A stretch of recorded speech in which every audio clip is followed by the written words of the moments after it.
Hey, Vic. Start off with a couple injury things. Will Lindsey, Marshall, and Malik Reed practice today after sitting out yesterday? Lindsey and Reed will be limited today, and Trey will not practice today.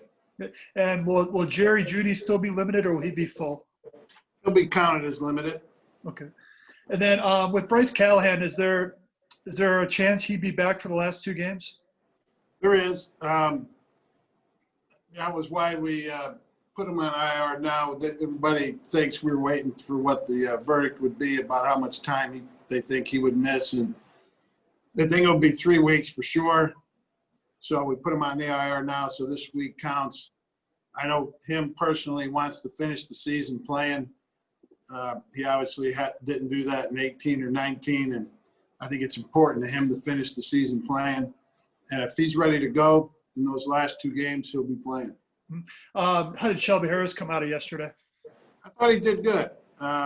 He doesn't have his sea legs under him yet, but I thought yesterday was a good start, and hopefully he'll be a little bit better today. Yeah, and last thing for me, last week you said Sean Payton's actually gotten better as a play caller as he's been around the league more. How about for you in the same role? What do you think you have a better read for as a play caller maybe compared to a decade ago? Oh, geez, I don't know. Every experience, good and bad, you learn from. And you just have a good backlog when you have the experience of things that have happened, things that you've used, things when it's a good time to call something, when it's not. There's no guarantees that any of it will work. But I think the more you do it, and it's been 20-some years calling them, that you do get better. And but doesn't mean it's going to be perfect, or doesn't mean you won't have a bad series or a bad game. But I do think the more you do something, the better you get at it. Next one, Jeff Flagel. But I guess some would say experience hasn't made me better. But I'm just curious as to – I wouldn't say that, Jeff. Maybe Ryan would, but I wouldn't. It's a long list. I'm just curious, when you face Mahomes, and defensively, you obviously want to take away things he likes, but how difficult is it against a quarterback who will do any throw to get out of a situation?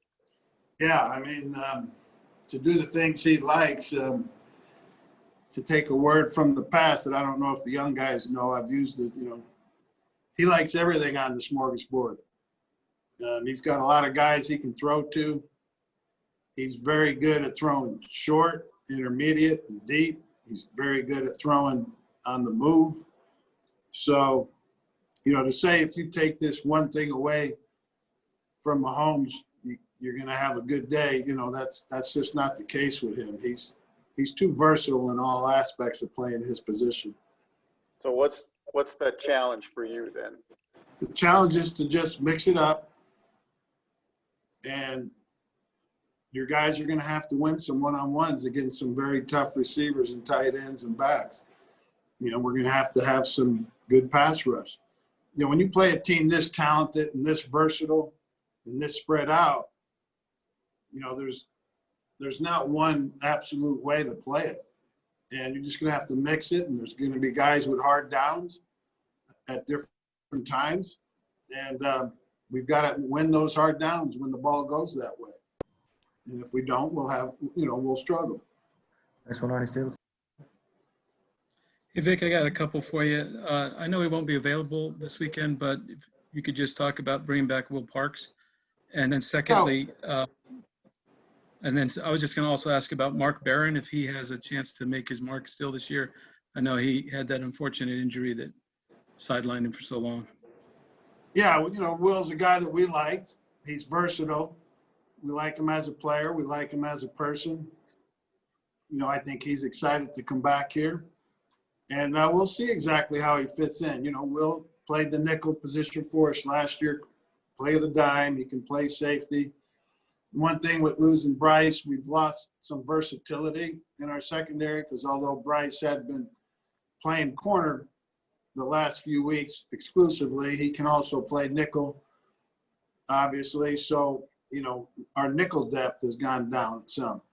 So we needed some versatility to bring back to replace Bryce, and and just coincidentally, Will got cut, and he's a guy we like, as a player and a person, and I think, like I said, I think he's excited to be back here. What about Mark Barron? Does he still have a chance to make a mark here in December?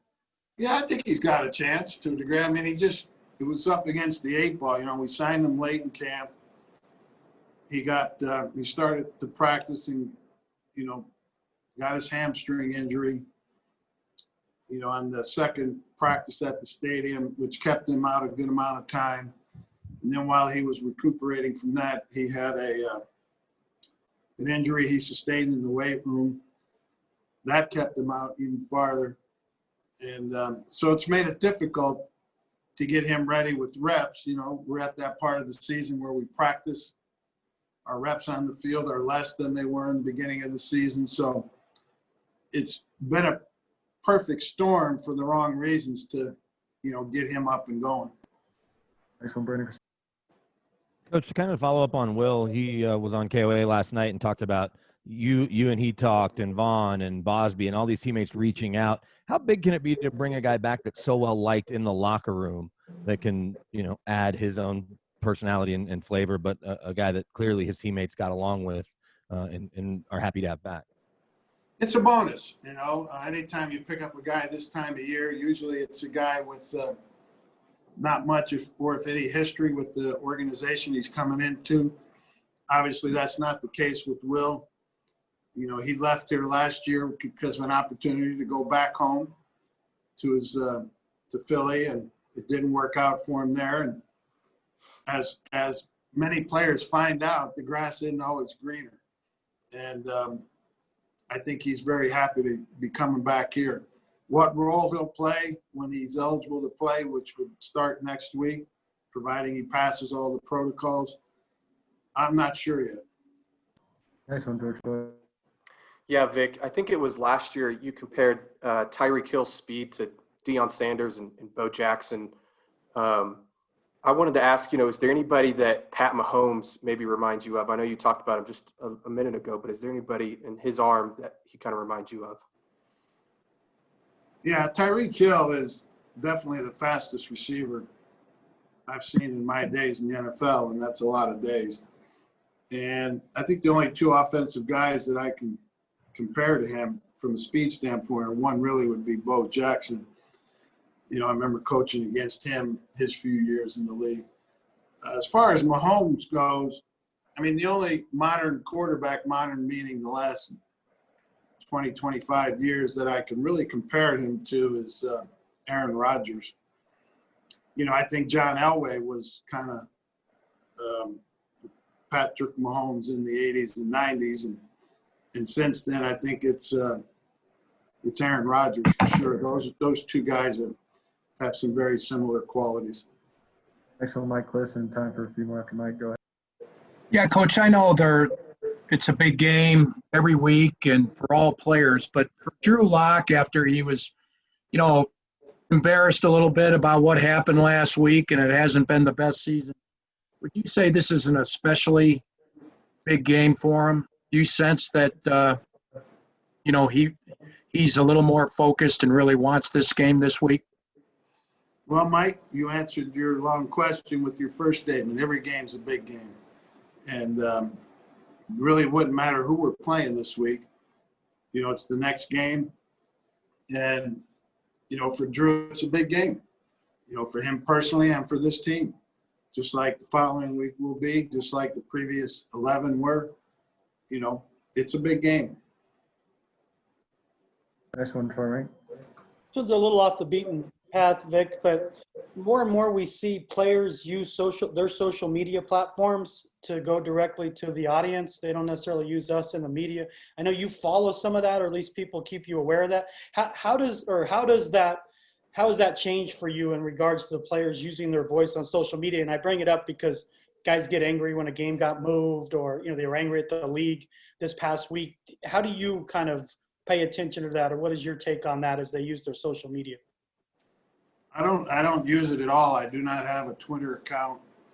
I do not have whatever the other accounts are. Patrick's asked me many times, did you see this or see that? I said, no, I don't have it. He'll try and send it to me. I'll say, hey, I can't access it. I don't have the account. And finally, he's learned his lesson and stopped doing it. I really don't pay much attention to it. You know, if something's out there that I need to know, he or somebody will let me know. You know, it's just this day and age, you know, that's social media is part of the everyday life. And we try and educate our guys to not be too emotional when they send stuff out. Remember, when they hit that send button, it's out there for everybody and it stays there. So it's just part of life in pro sports, not just the NFL, part of life in society. You know, it helped pull down our current president. So, you know, it's just part of the world today. Final two, Andrew and then Kyle. Hey, Vic, the Chiefs defense, they've held you guys to just under 9 points a game in the last 3 games. What did they do schematically that causes problems? Yeah, we really have struggled with them. I mean, especially last year. Then this year we had some success moving the ball, but turned it over and, you know, wiped out some good plays. They've really caused us problems. They have good players, you know. You got Clark on the outside. He's a really good player. You got, you know, Chris Jones inside, who's a really good inside tackle, one of the tops in the league. You got Honey Badger. You know, they got a bunch of good players, and they've been able to have success against us. There's no two ways about that. Hopefully we can do a little bit better in this game. Final one, Kyle. Vic, I know you've been asked about these two particular stats quite a bit this season, but third down percentage and red zone percentage, how do you guys get better over these last 5 games in those 2 categories? We had, you know, obviously we started off poorly in those 2 areas. I thought we had a stretch. I can't tell you exactly what game to what game, but where we were better in the red zone. And we had a game or 2 where we were better on third down and converted some critical ones that helped us win games. But you're right, it's a big part of the game. You know, when you get down in the red zone, do you get 3 or do you get 7? Do you keep drives going or you don't on third down? Just doesn't affect the offense, it affects the entire team. And it's definitely 2 areas that we need to improve on. And we've had moments where we've been good at it, but we haven't been consistent enough.